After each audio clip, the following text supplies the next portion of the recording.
So let's talk about what worked. Hey, look, all that fast-paced action throughout the whole movie, all that fighting. I'm telling you, that joint had you in that joint like, damn. Oh, like that shit hurt you. Like, hey, the fighting was like that. Man, look, strong revenge driven storyline. Very high energy. Fight choreography throughout the whole shit. A lot of tension was built up. It stays high from the beginning to the end, y'all. It was several memorable action set pieces throughout the whole joint. I never seen this kind of style of martial arts fighting. I might have. I think they didn't kind of like reinvent it or re-add it or reorganize or restructure whatever. It was different. So what might have not didn't work in this movie? Some characters development might feel a little rushed, like the lady in the beginning. We gonna talk about her. You know what I'm saying? Might have been a couple predictable moments in the story, but they was good predictable moments that had you on the edge, like, ooh, this punch is getting ready to go here, or something like that, or they getting ready to discover this or discover that. Certain supporting characters, you know what I'm saying, might have had a little lack of depth. A few scenes rally heavy on action and emotion. You know what I'm saying? But man, and they put the truth right in plain sight. This was about child trafficking and all that stuff. What's going on in South Asia and all that stuff.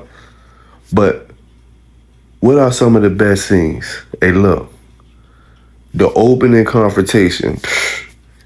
Man, doing everything he can to save his daughter from being kidnapped. The warehouse battle sequence, oh, chain. The rooftop chase. And then the final showdown with the big dude. Man, that man would not lay it down for nothing. He was a beast. But he was a villain, though. But it was a lot of emotional revenge, rage on all scenes from the father trying to get his dad back. The acting was on point. You know what I'm saying?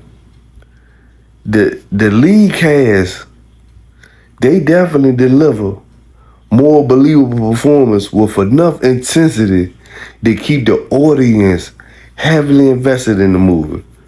The two guys that were basically looking for the two same thing, the same people, the ops, they became like partners. Very good fighting tech, you know what I'm saying? Very fighting. You know what I'm saying?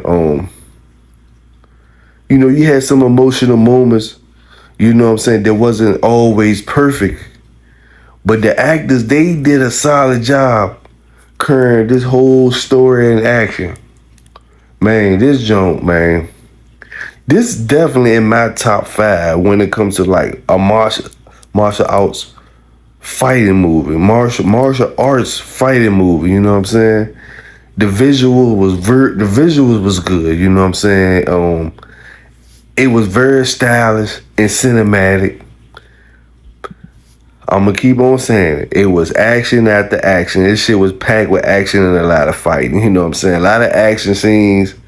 You know what I'm saying? Are shot with a lot of energy and a lot of momentum. You know what I'm saying? I don't really know if it was in the CGI that really made a generally affected and support the actions without becoming distracting. You know what I'm saying? Everything just looked like just well-rehearsed fight. You definitely had to know how to fight to act in this movie. You know what I'm saying? Because ain't no in the world you would have been able to act that out all of, man, and look, fighting from beginning to end, action from beginning to end, you gotta go see it. So look, let's talk about the ending. The ending kind of like centers around like they had to take justice in their own hand. You know what I'm saying? Like we going for revenge. You know what I'm saying? We saving the kids. You know what I'm saying? And then they finally get to confront the forces who are responsible for all the events that drove the entire story. So it was like us against them, 2-on-2 type of battle. You know what I'm saying? And then the big dude just come in the middle fighting everybody. You know what I'm saying? So while the revenge arc reaches its final conclusion, the ending leaves enough room for potential future installments to the movie The Furious. Yes. I think this cast, leading actors, definitely need another Furious 2 or something. Not Fast and Furious, but Furious 2. The Furious 2.